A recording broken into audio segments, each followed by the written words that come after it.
Sejak kecil dia ditolak, dipanggil dengan nama yang bahkan bukan nama aslinya, dianggap hina, diusir dari kampung, tak punya rumah, tak punya harta. Tapi lihatlah, saat dia meninggal, para bidadari berebut menyambutnya. Sobat hebat, katanya kalau kamu ganteng atau cantik, hidupmu sudah seperempat lebih mudah.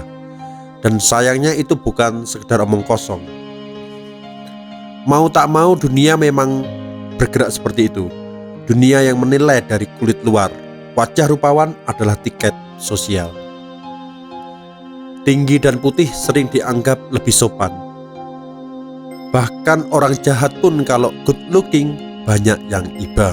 Lalu bagaimana nasib mereka yang tak memiliki itu semua? Seperti Julaibib, sahabat Nabi yang tak dikenal banyak orang, karena sejak lahir dunia sudah terlalu cepat melupakannya. Namanya tak lengkap, tak tahu siapa bapaknya, tak ada marga, tak ada warisan, tak ada yang bisa dibanggakan. Tubuhnya pendek, kulitnya hitam, punggungnya bungkuk, wajahnya keras, pakaiannya lusuh. Untuk minum saja dia harus minum di sumur tempat minum. Setiap hari ia duduk di pojok Masjid Nabawi. Tak ikut kumpulan, tak percaya diri.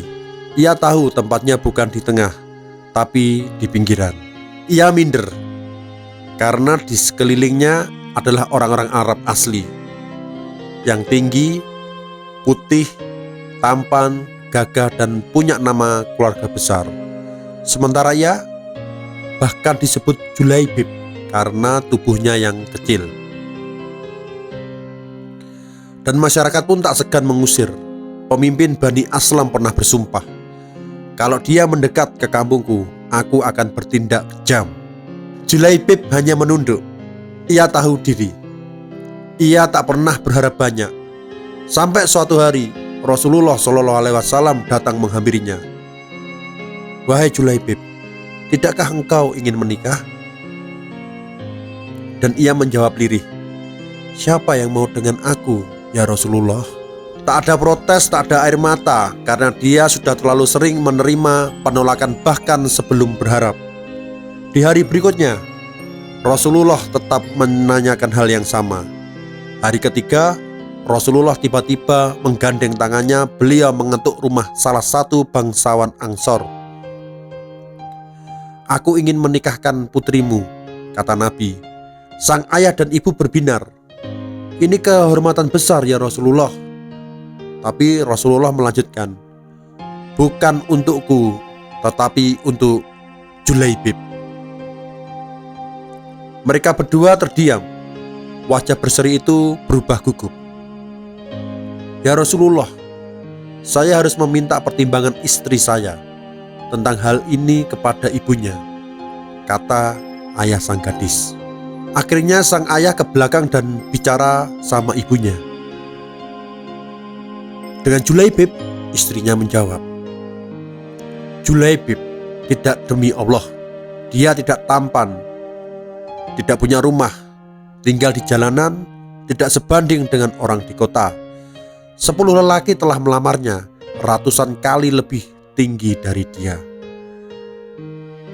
Kami tidak akan menikahkan dengan Julaibib. Kami saja tidak menikahkannya dengan si Wulan yang jauh lebih baik daripada Julaibib, tambah istrinya. Lalu terjadi perdebatan kecil antara keluarga itu. Tapi dari balik tirai terdengar suara sang gadis. Apakah kalian hendak menolak Rasulullah? Jika engkau memilihkannya untukku, maka aku pun ridho. Dan demi Allah, karena Rasulullah yang meminta, maka tiada akan membawa kehancuran dan kerugian bagi keselamatan, kata sang gadis sambil membaca surat Al-Ahzab ayat 36. Gadis ini memilih surga, bukan gengsi. Rasulullah pun mendoakannya, ya Allah, limpahkanlah kepadanya, jangan beri dia kesulitan atau kesedihan, doa Rasulullah. Beberapa hari setelah pernikahan, jihad pun berkumandang. Dan Julaibib yang baru merasakan cinta pertama dalam hidupnya justru menjadi yang pertama bangkit mengangkat pedang. Ia pergi meninggalkan dunia yang sejak dulu pun tak pernah sungguh-sungguh menerimanya. Saat perang usai, Rasul bertanya, "Apakah kalian kehilangan seseorang?" "Kami kehilangan Fulan dan Fulan," kata sahabat. "Ada lagi?" "Tidak ya Rasulullah," kata semua sahabat. Karena Julaibib bahkan dalam gugurnya masih belum dianggap cukup penting untuk dirindukan. Lalu Nabi berkata, "Tapi aku kehilangan Julaibib." Para sahabat mencari dan menemukannya. Tubuh kecil itu terbujur penuh luka, tapi di sekelilingnya tergeletak 7 musuh dan dia yang menumbangkan sendirian. Rasulullah memeluk tubuhnya dan berkata, "Julaibib telah berhasil membunuh 7 orang musuh. Sebelum akhirnya mereka berhasil membunuh, ia adalah bagian dariku dan diriku adalah bagian darinya." Beliau mengulangi ucapan ini sebanyak 3 kali. Para sahabat pun terheran, bagaimana mereka bisa luput dengan orang sehebat itu, Nabi yang menyalatkannya. Kematian Julaibib disambut para bidadari-bidadari surga turun dari langit, berlari dan berebut menyambutnya.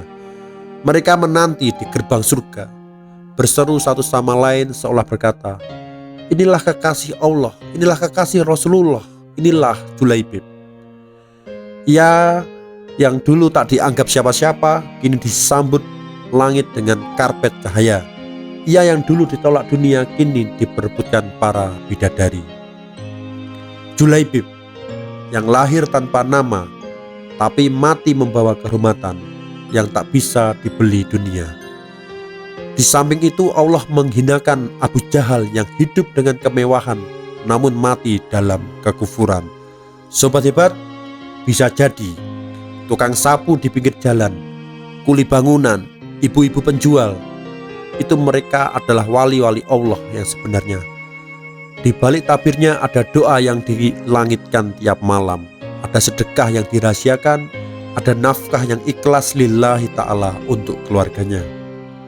Julaibib, dia tak punya marga, tak punya rupa, tak punya harta, tapi punya iman, dan itu cukup untuk Allah. Dulu ia tak punya siapa-siapa. Kini surga menyiapkan karpet cahaya untuk menyambutnya. Bidadari berebut menyebut namanya. Inilah kekasih Allah dan inilah kekasih Rasulullah SAW. Bagikan kisah ini biar semua yang pernah diremehkan dunia tahu mereka tetap berharga di sisi Allah. Habit itu memang berat, tapi itulah yang bikin kita hebat.